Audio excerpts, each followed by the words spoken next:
থেকে ভালো যুদ্ধ সেটাই যা কখনো লড়াই হয়, অর্থাৎ বোঝাপড়া, সন্ধি। সব আবশ্যক পরিস্থিতিকেই শুভ করা যায়। নিজের থেকে শক্তিশালীর সাথে যিনি সন্ধি করেন তিনি বিদ্যা, নিজের সমকক্ষের সাথে যিনি সন্ধি করেন তিনি গুণবান, আর নিজের থেকে দুর্বলের সাথে যিনি সন্ধি করেন তিনি দয়াবান। একটা যুদ্ধ আপনার একাধিক শত্রু তৈরি করতে পারে, কিন্তু একটা মীমাংসা আপনাকে একটা বন্ধু দিতে পারে। তাই হাতের মুঠো তখনই শক্ত করুন যখন যুদ্ধ এড়ানো অসম্ভব হয়ে পড়ে, নয়তো হাত বাড়িয়ে হাত মেলান, কারণ মিলনে যে সুখ যাতনায় তা নেই। রাধা রাধা। আজ আমি আপনাদেরকে 3টি প্রশ্ন করব। তাহলে প্রথম প্রশ্ন, এমন কে আছে যার ওপর আপনি অনর্গল প্রহার করার পরেও সে হাসে আর আপনাদেরকে আনন্দ দেয়? আপনাদের উত্তর হবে ভূমি বা বৃক্ষ। দ্বিতীয় প্রশ্ন, এমন কে আছে যে আপনার কিছু না বলাতেও সব জেনে যায়, সব বুঝে যায় আর নিঃস্বার্থভাবেই আপনার সাহায্য করতে থাকে? এবার আপনাদের উত্তর হবে ভাই বা বন্ধু। আর তৃতীয় প্রশ্ন, এমন কোন ভগবান আছেন যিনি নিজে বিষ পান করে আপনাকে জীবনের অমৃত প্রদান করে? আপনি হয়তো উত্তর দেবেন মহাদেব। যদি আপনার উত্তর এইগুলি হয় তাহলে সেই উত্তর ভুল। এই সমস্ত প্রশ্নের একটাই সঠিক উত্তর আছে, আর তা হল মা। স্তন্য পান করার সময় আপনি পা দিয়ে কত তাকে মেরেছেন, কিন্তু তাও উনি হাসি মুখে আপনাকে আশীষ দিতে থেকেছে। আপনি কিছু না বললেও উনি সব জেনে যান, আর এই জীবনের কঠিন পরিস্থিতির বিষ পান করে আপনাকে সুখের অমৃত দেন। এই জীবনে আপনি যাই করে নিন না কেন, মায়ের ঋণ কখনো পরিশোধ করতে পারবেন।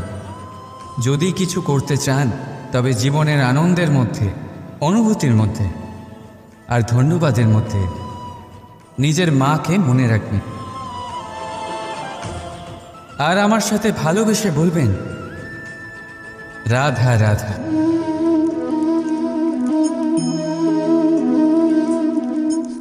শীতকালের সন্ধ্যায় এই জ্বলন্ত কাঠে হাত সেঁকতে কার না ভালো লাগে?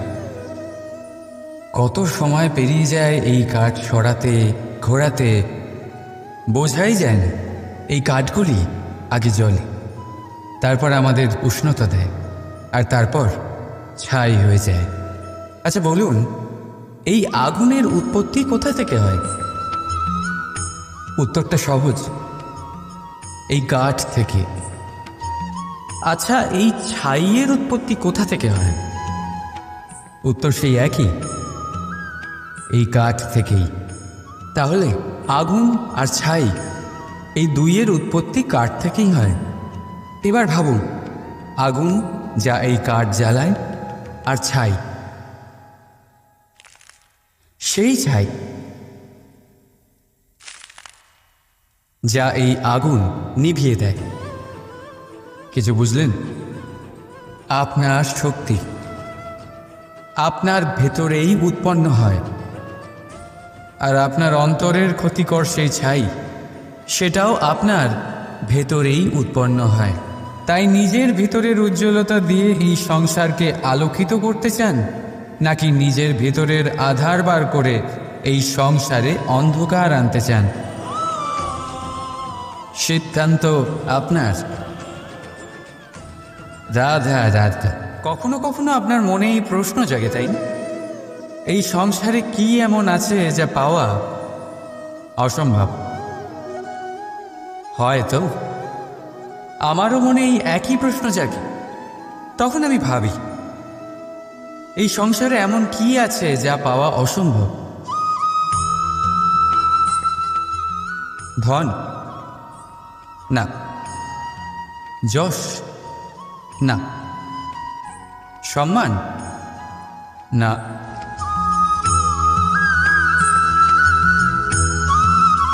প্রেম? না। তাহলে কি আছে এমন যা পাওয়া অসম্ভব? ভেবে দেখুন। উত্তর হলো স্বয়ং নিজের ভুল, স্বয়ং নিজের দোষ, যা কেউ কখনো পায় না। আর কেউ যদি তা পেয়েও যায়, সেই ব্যক্তি নিজের ভুল কখনোই স্বীকার করতে চায় না। কিন্তু যে ব্যক্তি নিজের ভুল স্বীকার করে, নিজের দোষ স্বীকার করে, সংসারে কোনো কিছুই পাওয়ার জন্য তার সামনে কোনো বাধাই থাকে না। তাই আত্মবিশ্বাস অবশ্যই রাখুন। চেষ্টা করুন যেন আপনার দ্বারা কোনো ভুল না হয়, কিন্তু আত্মমন্থন করুন। আর যদি আপনার কোনো ভুল হয়েও যায়, তাহলে তা স্বীকার করুন, তা শুধরে নেওয়ার চেষ্টা করুন। আপনার জীবন পরম আনন্দে ভরে যাবে। রাধা রাধা। সংসারে আপনি এমন অনেকজন পাবেন যারা আপনাকে বলবেন যে আপনার কি করা উচিত, কিন্তু তার থেকেও বেশি গুরুত্বপূর্ণ বিষয় হলো আপনার কি করা উচিত নয়। আজ আমি আপনাকে এমন 3টি বিষয় বলবো যা নিজের জীবনে আপনার করা উচিত নয়। প্রথম কথা, আনন্দে কখনো কথা দিতে নেই। আনন্দ আপনার যুক্তি হরণ করে, আর তারপর আনন্দে দেওয়া এই কথা পরবর্তীকালে গলার ফাঁস হয়ে যায়। দ্বিতীয় কথা, কখনো ক্রুদ্ধ হয়ে উত্তর দেবেন। ক্রোধ আপনার বিবেককে লুপ্ত করে, ভবিষ্যৎ দৃষ্টিকে অন্ধ করে। কিছু মুহূর্তের জন্য জন্ম নেওয়া এই ক্রোধ আর ক্রোধজাত উত্তর ভবিষ্যতে সারা জীবন এক প্রশ্ন হয়ে দাঁড়ায়। আর তৃতীয়ত, কখনো দুঃখে সিদ্ধান্ত নেবেন না। দুঃখ আপনার ভাবনা চিন্তা করার ক্ষমতা সীমিত করে দেয়, আর দুঃখী মনে নেওয়া সিদ্ধান্ত সব সময় দুঃখই দেয়। সত্যি কথা বলতে কি, বচন, উত্তর আর সিদ্ধান্ত সব সময় জীবনে ভেবেচিন্তে নেওয়া আর দেওয়া উচিত। ভেবেচিন্তে যদি কাজ করেন, এই সংসারে কখনো কোনো সমস্যার সম্মুখীন হতে হবে না। রাধা রাধা। কখনো কখনো আপনার মনে এই প্রশ্ন নিশ্চয়ই আসে যে এই প্রেম কি, কিভাবে বোঝা যায় এই প্রেম? উত্তর বড়ই সহজ। যতক্ষণ না আপনি প্রেম করবেন, ততক্ষণ আপনি প্রেম বুঝতেই পারবেন না। যদি রত্ন হয়ে মুকুটে সজ্জিত থাকতে হয়, তাহলে হীরেকে কাটার কষ্ট অবশ্যই সহ্য করতে হবে। প্রেমের সঠিক অর্থ বুঝতে গেলে মোহকে ত্যাগ করে আত্মসমর্পণ করতেই হবে। যে প্রেম কাউকে পাওয়ার জন্য করা হয়, সেই প্রেম প্রেম নয়, তা মোহ।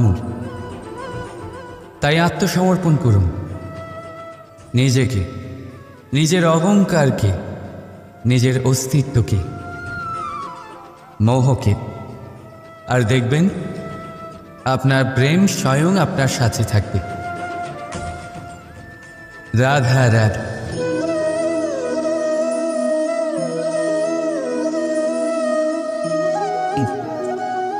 জীবনে কোনো এক লক্ষ্য প্রাপ্ত করতে গেলে মানুষ দুটি ভাব নিয়ে এগিয়ে চলে।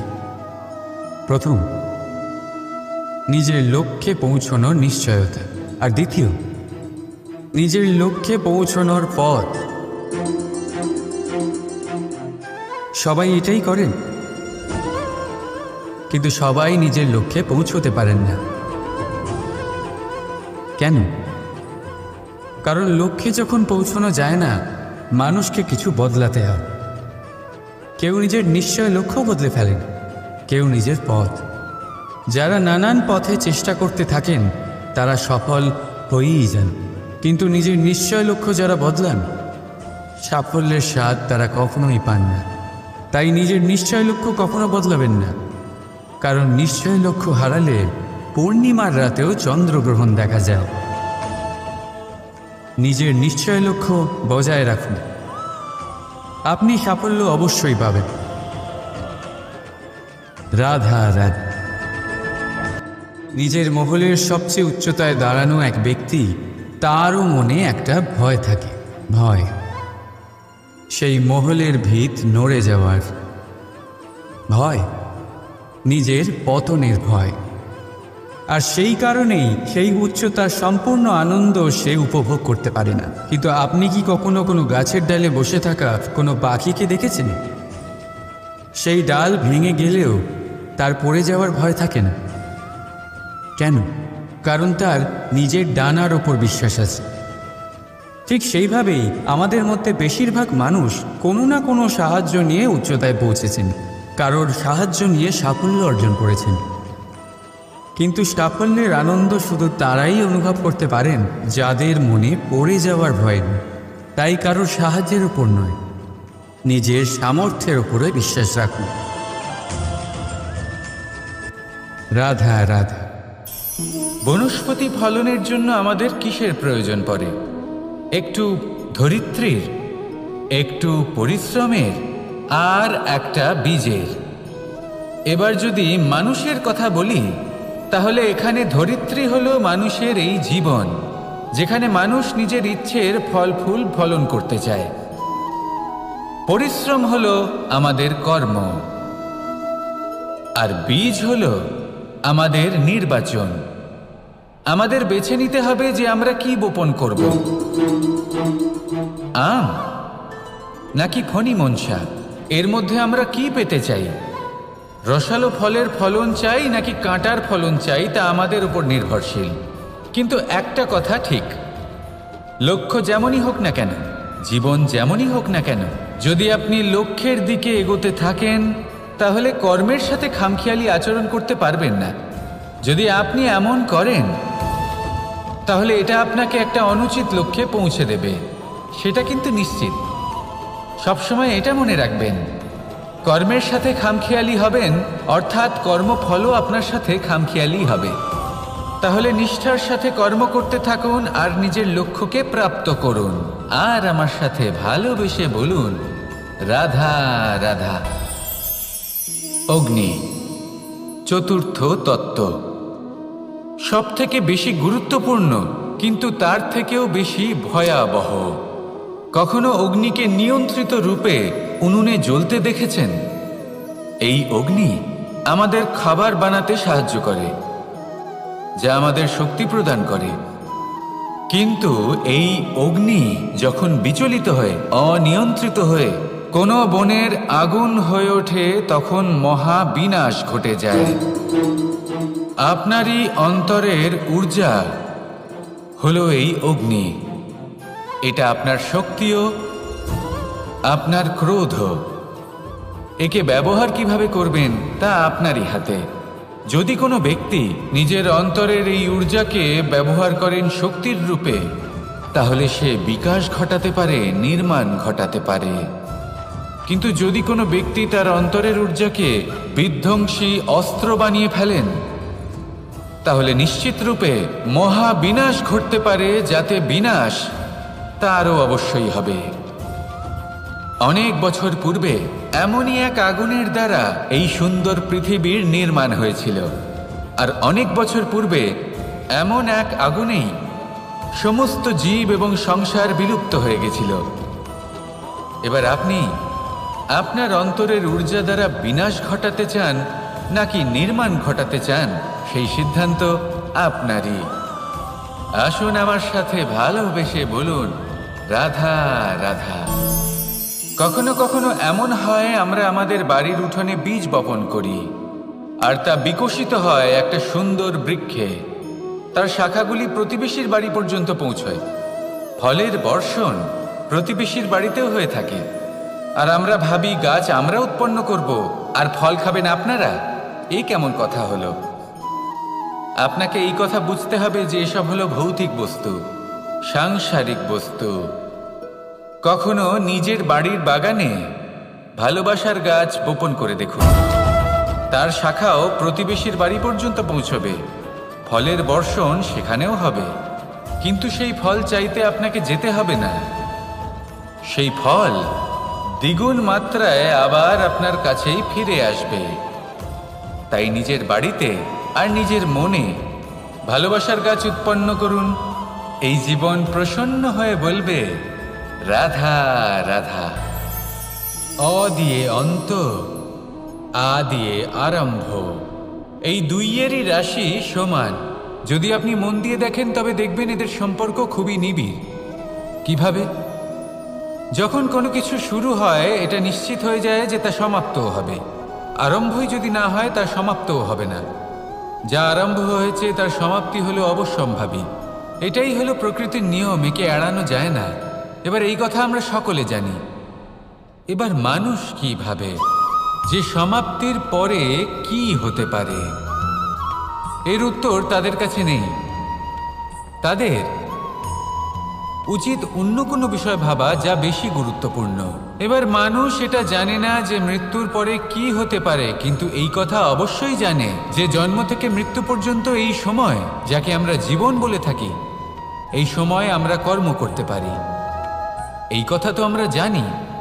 তাহলে এমন কি কর্ম করা যেতে পারে যা আমাদের সমাপ্তির পরও আমাদের প্রাসঙ্গিক করে রাখতে পারে, এই বিষয় ভাবা উচিত। যে জন্মগ্রহণ করেছে তার মৃত্যু হবেই, এটা সাধারণ বিষয়। কিন্তু ইতিহাস আজও সেই সকল মানুষজনকে স্মরণ করেন যাদের এই সংসার তাদের মৃত্যু নয়, বরং তাদের জীবনকালে যে কর্ম তারা করেছেন তার দ্বারা মনে রাখেন। সেই কর্মের কারণে এই সংসারে তাদের নাম, তাদের কর্ম, তাদের ব্যক্তিত্ব, তাদের কীর্তি অমর হয়ে থাকে এবং থাকবে। আপনার কাছে এতটা সময় নেই যতটা আপনার মনে হচ্ছে আপনার কাছে আছে। সেই জন্য যত শীঘ্র সম্ভব শ্রেষ্ঠ কর্ম করুন, যতটা পারবেন ততটা অধিক সুকর্ম করুন। এই সংসারে নিজেকে অমর করে তুলুন আপনার মৃত্যুর পরেও, আর আমার সাথে ভালোবেসে বলুন, রাধা রাধা। ওমা, এ কি? আমি কখন থেকে এখানে অপেক্ষা করছি, হাত পেতে দাঁড়িয়ে রয়েছি যাতে একটা ফল আমার হাতে এসে পড়ে এবং সেটা আমি খেতে পারি। কখন থেকে অপেক্ষা করছি, কিন্তু সেটা হচ্ছেই না। এবার আপনি বলবেন যে এসব কি বলছি, এ কি অদ্ভুত কথা বলছি। যদি ফল খেতে হয় তাহলে আমাকে বৃক্ষে চড়তে হবে, ফলের কাছে পৌঁছতে হবে, তবেই তো ফল পাবো। এবার এটা অত্যন্ত সহজ ব্যাপার, কিন্তু এই বিষয়টা আপনি নিজের জীবনের প্রসঙ্গে ভেবে দেখুন। লক্ষ্য কোথায় আছে আপনি জানেন, সেই লক্ষ্যে পৌঁছানোর পথ কি সেটাও আপনি জানেন, সেই পথে চলার ক্ষমতাও আপনার রয়েছে, কিন্তু তাও আপনি নিজের লক্ষ্য লাভ করতে পারছেন না। কেন? কারণ আপনি অপেক্ষা করছেন যে লক্ষ্য আপনার সামনে চলে আসবে, কিন্তু তা হয় না। লক্ষ্য সে যাই হোক না কেন, ধন হোক, প্রেম হোক, কোনো সম্মান হোক বা মোক্ষ হোক, যদি আপনি তার দিকে অগ্রসর না হন তাহলে ফল প্রাপ্তি অসম্ভব ব্যাপার, তা কোনোদিনই হবে না। সেই জন্য আপনার চোখের সামনে আপনি যদি নিজের লক্ষ্যকে দেখতে পান তাহলে উঠুন এবং সেই দিকে অগ্রসর হতে শুরু করুন। নিজের অন্তরের সকল অশুভ গুণ দূর করুন, অলসতা ত্যাগ করুন, অজ্ঞানতা ত্যাগ করে দিন এবং চলতে থাকুন। অবশ্যই মনোবাঞ্ছিত ফল লাভ করতে পারবেন। মনে রাখবেন, চলতে থাকলে তবেই লক্ষ্য প্রাপ্তি হবে। অপেক্ষার দ্বারা শুধুমাত্র মৃত্যু লাভ হবে। আসুন আমার সাথে ভালোবেসে বলুন, রাধা রাধা। পাখি কখন জন্ম নেয়, কখন উড়তে শেখে, কখন বাসা বানাতে শেখে, কখন নিজের মৃত্যু লাভ করে, এসব আমাদের মধ্যে কেউ জানি না। কিন্তু পাখি একটা কথা খুব ভালো করে জানে, যে এই সংসারেও যা কিছুই করুক না কেন, এই সংসারের ওকে নিয়ে কিচ্ছু যায় আসে না। এবার আমরা কি করি? কোনো কাজ করার আগে আমরা এটা ভাবি যে এই সংসার যদি আমাকে দেখে ফেলে তাহলে কে জানে এই সংসার কি ভাববে, আমার প্রতিচ্ছবি কেমন তৈরি হবে কে জানে, কে জানে কি হবে আদি ইত্যাদি। এই সব ভাবনায় আমরা মগ্ন হয়ে যাই। কিছুটা এমনভাবে মগ্ন হই যে বর্তমানের কর্মের এই জীবনের যাত্রাপথে সেই সময়ের আনন্দ উপভোগ করতে ভুলে যাই। এবার দেখুন একটা পাখি কি করে, ওর কর্ম হলো গান গেয়ে চলা। ওই পাখি গেয়ে চলে, কেউ ওর গান শুনুক বা না শুনুক, কেউ আদৌ শুনছে কিনা সেই বিষয়টা নিয়ে সেই পাখির কিছুই যায় আসে না। সেই পাখি নিজের কর্ম করতে থাকে। হয়তো সেই জন্যই আপনি কখনো কোনো পাখিকে কাঁদতে দেখবেন না। এরকমই আপনাকে নিজেকে গড়ে তুলতে হবে। প্রথমে নিজেকে জিজ্ঞেস করুন, এই যে কর্ম আমি করতে চলেছি সেটা কি উচিত? যদি আপনার মনে হয় সেটা উচিত, তাহলে সেটা প্রমাণ করুন। এটা ভাববেন না যে এই সংসার কি ভাববে। আসুন আর আমার সাথে ভালোবেসে বলুন, রাধা রাধা। সব থেকে ভালো যুদ্ধ সেটাই যা কখনো লড়াই হয়, অর্থাৎ বোঝাপড়া, সন্ধি। সব আবশ্যক পরিস্থিতিকেই শুভ করা যায়। নিজের থেকে শক্তিশালীর সাথে যিনি সন্ধি করেন তিনি বিদ্যা। নিজের সমকক্ষের সাথে যিনি সন্ধি করেন তিনি গুণবান। আর নিজের থেকে দুর্বলের সাথে যিনি সন্ধি করেন তিনি দয়াবান। একটা যুদ্ধ আপনার একাধিক শত্রু তৈরি করতে পারে, কিন্তু একটা মীমাংসা আপনাকে একটা বন্ধু দিতে পারে।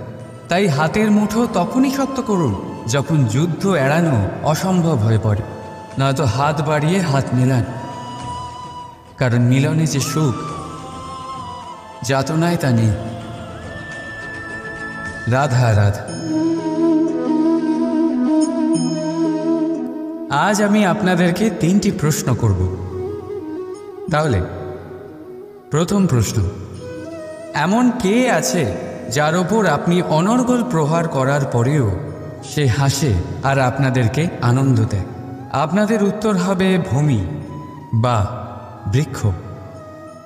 দ্বিতীয় প্রশ্ন, এমন কে আছে যে আপনার কিছু না বলাতেও সব জেনে যায়, সব বুঝে যায় আর নিঃস্বার্থভাবেই আপনার সাহায্য করতে থাকে? এবার আপনাদের উত্তর হবে ভাই বা বন্ধু। আর তৃতীয় প্রশ্ন, এমন কোন ভগবান আছেন যিনি নিজে বিষ পান করে আপনাকে জীবনের অমৃত প্রদান করে? আপনি হয়তো উত্তর দেবেন মহাদেব। যদি আপনার উত্তর এইগুলি হয় তাহলে সেই উত্তর ভুল। এই সমস্ত প্রশ্নের একটাই সঠিক উত্তর আছে, আর তা হল মা।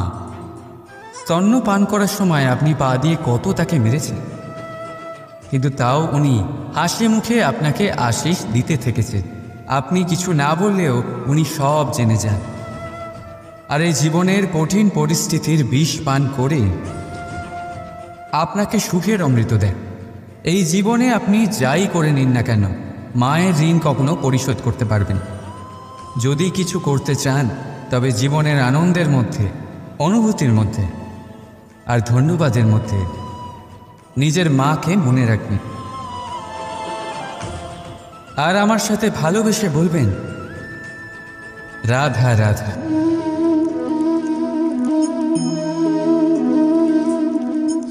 শীতকালের সন্ধ্যায় এই জ্বলন্ত কাঠে হাত সেঁকতে কার না ভালো লাগে?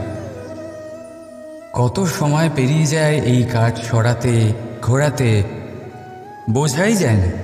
এই কাঠগুলি আগে জ্বলে, তারপর আমাদের উষ্ণতা দেয়, আর তারপর ছাই হয়ে যায়। আচ্ছা বলুন, এই আগুনের উৎপত্তি কোথা থেকে হয়? উত্তরটা সহজ, এই কাঠ থেকে। আচ্ছা, এই ছাইয়ের উৎপত্তি কোথা থেকে হয়? উত্তর সেই একই, এই কাঠ থেকেই। তাহলে আগুন আর ছাই, এই দুইয়ের উৎপত্তি কাঠ থেকেই হয়। এবার ভাবুন, আগুন যা এই কাঠ জ্বালায়, আর ছাই সেই ছাই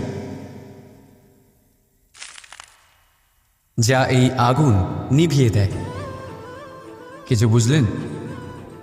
আপনার শক্তি আপনার ভেতরেই উৎপন্ন হয়, আর আপনার অন্তরের ক্ষতিকর সেই ছাই, সেটাও আপনার ভেতরেই উৎপন্ন হয়।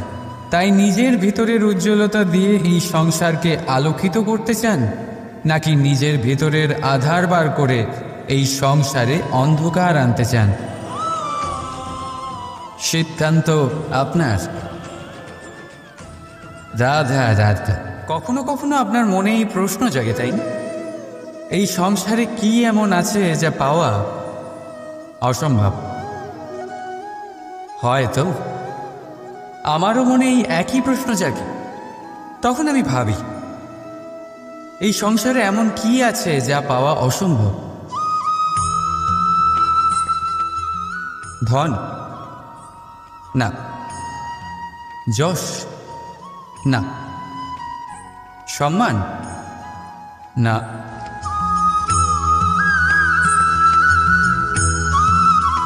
প্রেম? না। তাহলে কি আছে এমন যা পাওয়া অসম্ভব? ভেবে দেখুন। উত্তর হলো স্বয়ং নিজের ভুল, স্বয়ং নিজের দোষ, যা কেউ কখনো পায় না। আর কেউ যদি তা পেয়েও যায়, সেই ব্যক্তি নিজের ভুল কখনোই স্বীকার করতে চায় না। কিন্তু যে ব্যক্তি নিজের ভুল স্বীকার করে, নিজের দোষ স্বীকার করে, সংসারে কোনো কিছুই পাওয়ার জন্য তার সামনে কোনো বাধাই থাকে না। তাই আত্মবিশ্বাস অবশ্যই রাখুন। চেষ্টা করুন যেন আপনার দ্বারা কোনো ভুল না হয়, কিন্তু আত্মমন্থন করুন। আর যদি আপনার কোনো ভুল হয়েও যায়, তাহলে তা স্বীকার করুন, তা শুধরে নেওয়ার চেষ্টা করুন। আপনার জীবন পরম আনন্দে ভরে যাবে। রাধা রাধা। সংসারে আপনি এমন অনেকজন পাবেন যারা আপনাকে বলবেন যে আপনার কি করা উচিত, কিন্তু তার থেকেও বেশি গুরুত্বপূর্ণ বিষয় হলো আপনার কি করা উচিত নয়। আজ আমি আপনাকে এমন 3টি বিষয় বলবো যা নিজের জীবনে আপনার করা উচিত নয়। প্রথম কথা, আনন্দে কখনো কথা দিতে নেই। আনন্দ আপনার যুক্তি হরণ করে, আর তারপর আনন্দে দেওয়া এই কথা পরবর্তীকালে গলার ফাঁস হয়ে যায়। দ্বিতীয় কথা, কখনো ক্রুদ্ধ হয়ে উত্তর দেবেন না। ক্রোধ আপনার বিবেককে লুপ্ত করে, ভবিষ্যৎ দৃষ্টিকে অন্ধ করে। কিছু মুহূর্তের জন্য জন্ম নেওয়া এই ক্রোধ আর ক্রোধজাত উত্তর ভবিষ্যতে সারা জীবন এক প্রশ্ন হয়ে দাঁড়ায়। আর তৃতীয়ত, কখনো দুঃখে সিদ্ধান্ত নেবেন না। দুঃখ আপনার ভাবনা চিন্তা করার ক্ষমতা সীমিত করে দেয়, আর দুঃখী মনে নেওয়া সিদ্ধান্ত সব সময় দুঃখই দেয়। সত্যি কথা বলতে কি, বচন, উত্তর আর সিদ্ধান্ত সব সময় জীবনে ভেবেচিন্তে নেওয়া আর দেওয়া উচিত। ভেবেচিন্তে যদি কাজ করেন, এই সংসারে কখনো কোনো সমস্যার সম্মুখীন হতে হবে না। রাধা রাধা। কখনো কখনো আপনার মনে এই প্রশ্ন নিশ্চয়ই আসে যে এই প্রেম কি, কিভাবে বোঝা যায় এই প্রেম? উত্তর বড়ই সহজ। যতক্ষণ না আপনি প্রেম করবেন, ততক্ষণ আপনি প্রেম বুঝতেই পারবেন না। যদি রত্ন হয়ে মুকুটে সজ্জিত থাকতে হয়, তাহলে হীরেকে কাটার কষ্ট অবশ্যই সহ্য করতে হবে। প্রেমের সঠিক অর্থ বুঝতে গেলে মোহকে ত্যাগ করে আত্মসমর্পণ করতেই হবে। যে প্রেম কাউকে পাওয়ার জন্য করা হয়, সেই প্রেম প্রেম নয়, তা মোহ। তাই আত্মসমর্পণ করুন। নিজেকে, নিজের অহংকারকে, নিজের অস্তিত্বকে, মোহকে, আর দেখবেন আপনার প্রেম স্বয়ং আপনার সাথে থাকবে।